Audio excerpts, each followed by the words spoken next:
Bismillahirrahmanirrahim. Assalamualaikum warahmatullahi wabarakatuh. Sahabat Azimam Official dimanapun Anda berada, semoga senantiasa dalam perlindungan Allah Subhanahu wa taala. Amin. Allahumma amin. Allahumma la sahla illa ma ja'altahu sahla wa anta taj'alul hazna idza syi'ta sahla. Rabbana zidna ilma warzuqna fahma. Pada kesempatan kali ini, saya akan melanjutkan mengenai program bedah buku Lentera Ruqyah yang Al-Fakir tulis. Pada video-video sebelumnya sudah kita bahas mengenai poin A, B, C dari bab yang pertama, yakni mengenai ruqyah dan ilmu pengobatan lintas zaman. Sedikit mereview apa yang saya sampaikan di video sebelumnya, yakni terkait hukum ruqyah. Ternyata hukum ruqyah itu awalnya adalah diharamkan. Namun setelah syariat Islam ditegakkan, hukum ruqyah diselaraskan dengan nafas-nafas syariat Islam. Di sini saya akan mengajak para pemirsa dan sahabat Azimam Official untuk mengikuti pembahasan di poin D yang berjudul pembagian jenis ruqyah. Kalau tadi kita singgung bahwasannya ternyata hukum ruqyah awalnya adalah haram, lalu berikutnya dibolehkan, artinya bisa jadi ruqyah di sini ada dua jenis. Namun sebelum kita menyimpulkan, saya ingin mengajak sahabat Azimam Official sekalian untuk menyelami hadis Musaddad yang saya akan sampaikan. An Kharijah bin As-Salt At-Tamimi, dari Kharijah bin As-Salti At-Tamimi, an ammihi, dari pamannya, annahu ata Rasulullah sallallahu alaihi wasallam, ia telah datang kepada Rasulullah sallallahu alaihi wasallam, yakni pamannya Kharijah. Paman Kharijah datang kepada Rasulullah sallallahu alaihi wasallam, fa aslama, dan dia pun masuk agama Islam. Thumma aqbala raji'an min indihi, setelah itu ia pamit kepada Rasulullah untuk pulang. Famarra ala qaumin indahum rajulun majnunun muthaqun bil hadid. Maka ia pun ketika pulang melewati suatu kaum yang di antara mereka ada satu orang yang diikat dengan besi karena gila. Faqala ahluhu, dan di antara kaum tersebut ada yang berkata, inna huddithna anna sahibakum hadha qad jaa bi khairin. Telah sampai kabar kepada kami bahwa sahabat kalian ini datang dengan membawa kebaikan. Fahal indaka syai'un tudawihi, apakah kalian memiliki sesuatu untuk mengobatinya?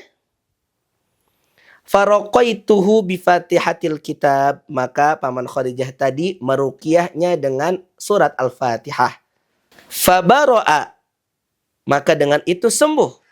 Fa'atawni mi'ata syatin, lalu ia mengatakan bahwa mereka memberikan hadiah kepadanya 100 ekor kambing. Masya Allah. Fa'ataitu Rasulullah sallallahu alaihi wasallam, maka aku pun mendatangi Rasulullah sallallahu alaihi wasallam. Fa'akhbartuhu, dan aku pun mengabarkan kepadanya atas apa yang terjadi tadi. Faqala, lantas Rasulullah sallallahu alaihi wasallam menegaskan, hal illa hadza, apakah hanya Al-Fatihah saja yang kamu baca? Wa qala Musaddadun fi maudhi'in akhara, dan Musaddad meriwayatkan di hadis yang lain, hal qulta ghaira hadza, apakah kamu mengatakan selain daripada ini? Maksudnya selain surat Al-Fatihah. Qultu, lantas paman Kharijah tadi menjawab, la, tidak wahai Rasulullah. Qala, Rasulullah sallallahu alaihi wasallam menegaskan, khudha, maka ambillah 100 ekor kambing tadi. Fala amri laman akala biruqyati batilin laqad akalta biruqyati haqqin. Demi umurku, ada orang-orang yang memakan hasil daripada ruqyah yang batil, sedangkan kamu sudah memakan daripada hasil ruqyah yang hak. Artinya, di sini Rasulullah sallallahu alaihi wasallam membolehkan menerima upah ruqyah selama ruqyahnya hak, tidak jauh dari syariat Islam. Kalau kita garis bawahi kalimat terakhir tadi, Fala amri laman akala biruqyati batilin. Laqad akalta biruqyati haqqin. Di situ Rasulullah Shallallahu Alaihi Wasallam membagi ruqyah menjadi dua. Yang pertama ruqyah yang batil dan yang kedua ruqyah yang hak berlandaskan hadis musaddad tadi. Dan ruqyah yang batil dibagi menjadi dua. Yang pertama ruqyah muharramah atau ruqyah yang ada unsur haram di dalamnya. Dan yang kedua ruqyah syirkiyah atau ruqyah yang di dalamnya ada unsur syirik. Kita perlu membedakan antara ruqyah yang muharramah dan ruqyah syirkiyah. Kenapa? Karena semua ruqyah syirkiyah adalah muharramah. Namun, tidak semua ruqyah yang muharramah adalah syirkiyah. Di sini kita bisa melihat bagaimana ulama berpendapat tentang ruqyah muharramah. Atau ruqyah yang di dalamnya menggunakan bacaan yang tidak diajarkan Rasulullah SAW, berbahasa asing, namun tidak ada unsur syirik di dalamnya. Contoh, seorang peruqyah meruqyah orang lain dengan bahasanya yang tidak dipahami oleh pasiennya. Saya orang Sunda, meruqyah orang Jawa, orang Kalimantan, orang Papua atau orang manapun yang tidak paham bahasa Sunda, pakai bahasa Sunda, maka hukumnya sepakat oleh ulama diharamkan. Kenapa? Saddan lidzari'ah. Apa saddud dzara'i itu? Atau saddud dzari'ah itu? Kita lihat komentar para ulama dalam mendefinisikannya dan menyikapinya. Syekh Abdullah bin Yusuf Al-Jadi' mengatakan bahwa saddud dzari'ah adalah sesuatu yang bisa berujung pada keharaman atau bisa berujung kepada sesuatu yang dianjurkan. Beliau menegaskan, annama adda ilal masyru' fahuwa masyru'. Sesungguhnya setiap media mubah yang berujung pada sesuatu yang dianjurkan, maka dibolehkan. Wa ma adda ilal mamnu' fahuwa mamnu'. Dan setiap media yang berujung pada sesuatu yang dilarang, maka hal tersebut terlarang. Ini dapat dilihat di dalam Kitab Taysiril Ilmi Usulil Fiqhi lil Jadi' cetakan Darul Minhaj Beirut juz 2 halaman 58. Ya, perhatikan ulama lain menyikapinya. Dari penjelasan di atas dapat disimpulkan bahwa segala ruqyah berhukum mubah atau dibolehkan dilihat dari dampaknya. Jika dampaknya baik maka dianjurkan, dan jika dampaknya menimbulkan kerusakan maka hukumnya haram. Menurut Imam Asy-Syatibi rahimahullah, pengambilan dalil berlandaskan saddud dzari'ah merupakan hikmah dari perdebatan para ulama. Setidaknya ada dua kelompok besar yang berselisih dalam mengambil hukum menggunakan metode saddud dzari'ah. Yang pertama, kelompok yang menyatakan bahwa saddud dzari'ah merupakan metode berdalil yang kredibel dan layak digunakan untuk menyimpulkan suatu hukum melalui kesepakatan mereka. Pendapat ini didukung oleh sebagian ulama kalangan madhab Syafi'i dan sebagian ulama madhab Hanafi. Hal ini dapat kita lihat di dalam Al-Muwafaqat Lisyatibi juz 5 halaman 178. Contoh lain dari ruqyah muharramah. Di sini saya kutip beberapa asma atau nama-nama yang biasa dibaca atau dirapalkan oleh sebagian besar oknum orang Islam. Ia mengatakan dirinya ustadz, tapi kita tidak tahu yang dia baca ini betulan sesuai syariat atau tidak. Ya, contoh ada asma ahiminan atau 4 asma yang diklaim sebagai ismul a'zam yang langka, yang digunakan untuk segala hajat. Di antara namanya adalah Ahimin, Sakokin, Halain, Yasin. Saya ulangi. Ahimin, Sakokin, Halain, Yasin. Ini dalam bahasa Arab tidak akan ditemui maknanya. Ya, sampai kepala botak susah kita melacak maknanya. Nah, di sini ulama berbeda pendapat. Ya, ada yang mengharamkan karena ia tidak dapat difahami maknanya. Ada yang mengharamkan karena diyakini bahwa nama-nama tersebut adalah nama-nama selain Allah Subhanahu wa Ta'ala. Ya, nanti saya akan bacakan bagaimana pendapat ulama mengenai asma-asma yang akan saya sebutkan. Yang lain selain daripada asma ahiminan, ada asma at-tahatil atau 8 asma untuk mahabbah yang didominasi oleh huruf-huruf to, ha, dan lam. Ini jelas ya, bukan untuk ruqyah. Karena ruqyah sudah kita sepakati adalah doa untuk permohonan kesembuhan, bukan yang lain. Kalau permohonan mahabbah atau dicintai orang, ini sudah jauh dari makna ruqyah itu sendiri. Ya, maka jelas hukumnya diharamkan karena tidak sesuai, terlebih pakai asma-asma yang majhul atau tidak dapat difahami maknanya. Perhatikan nama-nama daripada asma at-tahatil ini.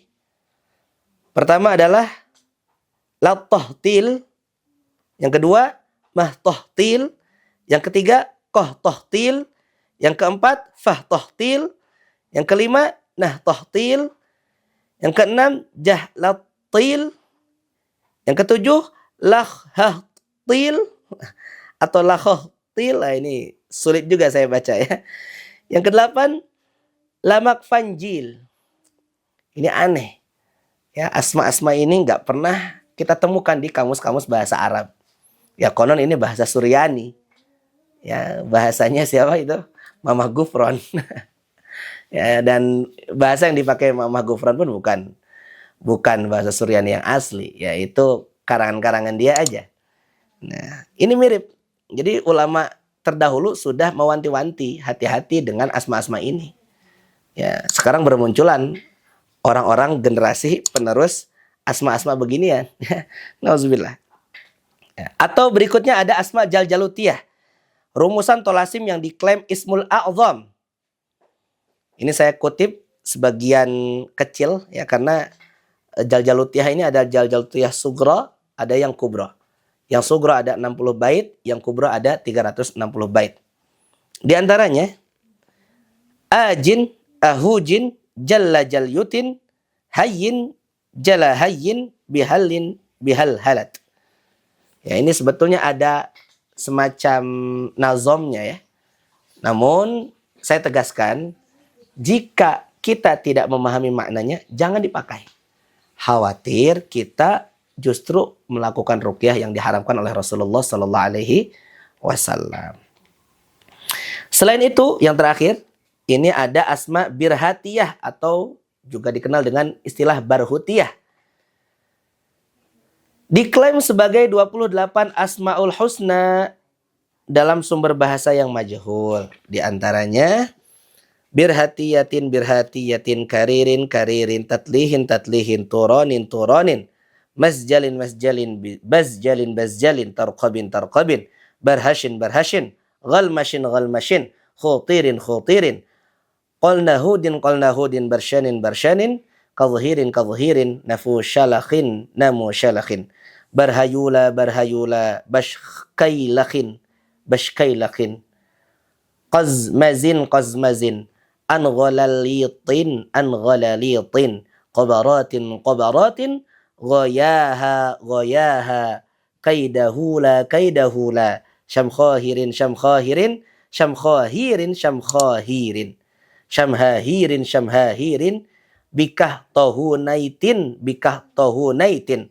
basharishin, basharishin, tunashin, tunashin, syamkhabaruhin, syamkhabaruhin. Ini nggak jelas ya. Bacanya aja udah nggak sesuai fitrah bahasa Arab ya. Artinya ini bukan bahasa Arab, teman-teman. Hanya mirip terdengarnya seolah bahasa Arab. Lihat di buku Manba Ushul Hikmah halaman 67 hingga 90. Ini buku sihir. Teman-teman jangan mempelajari dan diamalkan. Dipelajari untuk dilawan, bagus. Ya, saya dukung. Tapi untuk diamalkan, jangan. Karena ini bagian daripada ilmu sihir menurut sebagian ulama. Syekh Sa'ad Said Ahmad Abduh, ulama ahli ruqyah dari Mesir, mengkritisi asma-asma majhul di atas dengan ungkapan sebagai berikut. Asma-asma tersebut sejatinya adalah nama-nama yang majhul atau tidak diketahui maknanya secara pasti dan dapat dipastikan bukan bahasa Arab. Ini Syekh Sa'ad berkata, ahli bahasa, doktor filsafat, ya, doktor akidah di Mesir sana, juga ahli ruqyah. Beliau menegaskan bahwa asma-asma ini majhul, ya, tidak layak digunakan oleh peruqyah untuk dibacakan kepada pasien ruqyah. Sedangkan Syekh Fadl As-Senori, ini ulama Nusantara, tentunya kalangan Nahdliyin mengenal beliau karena beliau salah satu syekh besar atau guru besar di Nahdlatul Ulama, murid daripada Hadratus Syekh Hashim Asy'ari ghafarallahu lah. Syekh Fadl As-Senori, ulama agung Nusantara, mengatakan, apabila engkau merenunginya dengan objektif apa yang telah kami sebutkan pada awal pembahasan masalah sihir sampai pembahasan masalah ini, maka engkau akan mengetahui bahwasanya Syamsul Ma'arif dan Manba' Usulul Hikmah, yang keduanya karangan Al-Buni, dan kitab semisal dengan keduanya, maka kitab itu masuk kepada kriteria kitab sihir. Subhanallah. Asma-asma tadi teman-teman ada di kitab-kitab yang saya sebutkan. Di antaranya Manba' Usulul Hikmah. Ya, di situ jelas ada asma barhutiyah. Bahkan kalau saya buka bukunya itu sudah saya bikin ta'lik. Ya, bikin catatan-catatan kecil untuk membantah mereka-mereka yang menebarkan syubhat di tengah-tengah umat. Ya, mengajarkan asma-asma majhul untuk ruqyah atau hajat yang lainnya. Nauzubillah. Hati-hati teman-teman sekalian, jangan sampai kita tertipu oleh orang-orang semacam itu. Nah, ini kesimpulan. Artinya, Syekh Fadl menyatakan bahwa hukum ruqyah menggunakan asma-asma di atas dikategorikan dengan ruqyah syirkiyah. Sedangkan Dr. Sa'ad Said Ahmad Abduh yang menghukumnya sebagai ruqyah muharramah. Ya, Syekh Sa'ad menghukumi sebagai ruqyah muharramah apabila kita melakukan ruqyah dengan asma-asma majhul tadi. Sedangkan Mbah Fadl Senori rahimahullah mengatakan bahwasannya ruqyah dengan asma-asma tadi adalah syirik. Nauzubillah. Kenapa? Karena ada disebutkan di dalamnya asma-asma yang mengandung unsur sihir atau asma-asma selain daripada asma Allah Subhanahu wa ta'ala. Selain itu, sebagian besar pecinta ilmu klinik, tanda kutip, meyakini bahwa asma tolutiyah, ini ada asma lain daripada asma-asma yang saya sebutkan tadi, diklaim lebih kuat dari asma jaljalutiyah dan asma barhutiyah. Coba dipakai nalarnya. Apabila kita meyakini bahwa asma barhutiyah atau jaljalutiyah tadi katanya asmaul husna, kok bisa-bisanya ada asma yang lebih sakti daripada asmaul husna? Ya, disebut dengan asma tolutiyah. Bukankah asmaul husna adalah nama agungnya Allah? Pertanyaannya, apakah ada nama-nama yang lebih agung daripada nama-nama agung Allah? Subhanallah. Dari sini kita selayaknya menjauhi asma-asma tersebut untuk praktek ruqyah atau selain praktek ruqyah. Kenapa? Khawatir di dalamnya betul-betul ada unsur syiriknya.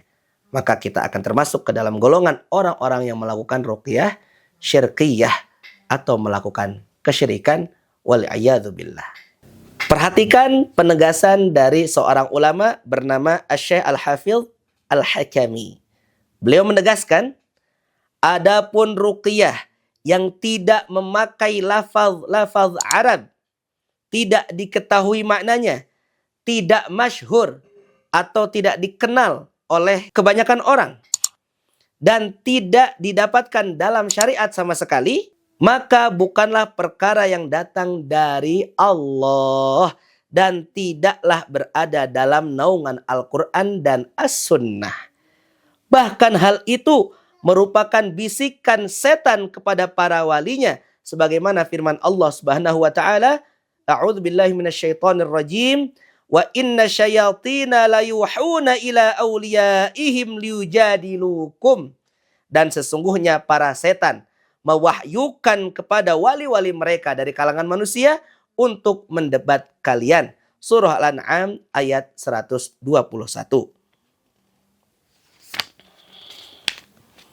Maka bisa jadi ruqyah semacam inilah yang disebut dalam hadis Nabi Muhammad sallallahu alaihi wasallam fima ma'na innar ruqa wat tamaima wat tiwalata syirkun. Sungguh segala jenis ruqyah dan juga jimat-jimat yang digantungkan dan juga sihir tiwalah atau pelet adalah kesyirikan. Hadis riwayat Ahmad dan Abu Dawud. Wallahu ta'ala ala wa'alam.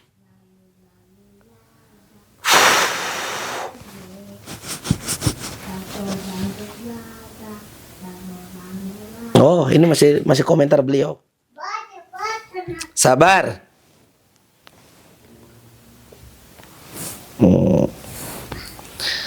Ya.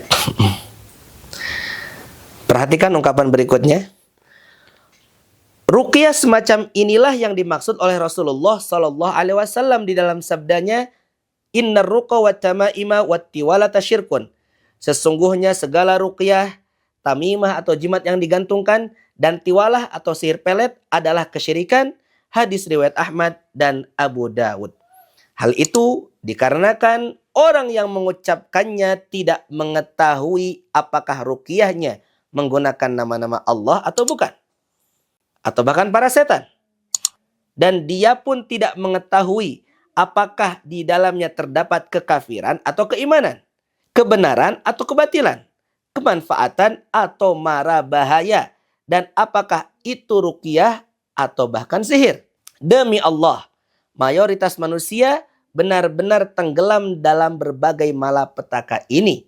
Mereka menggunakannya dengan bentuk yang cukup banyak dan jenis yang beraneka ragam. Subhanallah. Hal ini dapat kita lihat secara lengkap dalam kitab Ma'arijul Qabul, jilid 1, halaman 406, cetakan Darul Hadis. Masya Allah. Ya, sampai sini saya mengajak sahabat Azimah Official untuk berhati-hati dalam melakukan ruqyah. Jangan sampai salah-salah dalam bacaan yang kita baca saat ruqyah. Jangan sampai salah menyebut, malah sibuk menyebut nama-nama majhul daripada nama-nama Allah. Jangan sampai juga salah berharap, malah berharap kepada selain Allah Subhanahu wa taala atau ke peruqyahnya itu sendiri. Subhanallah, mudah-mudahan video ini bermanfaat untuk kita semua. Mohon maaf atas segala khilaf. Arsyadinallahu wa iyyakum. Subhanakallahumma bihamdika asyhadu an la ilaha illa anta astaghfiruka wa atubu ilaik. Walhamdulillahirabbil alamin. Assalamualaikum warahmatullahi wabarakatuh.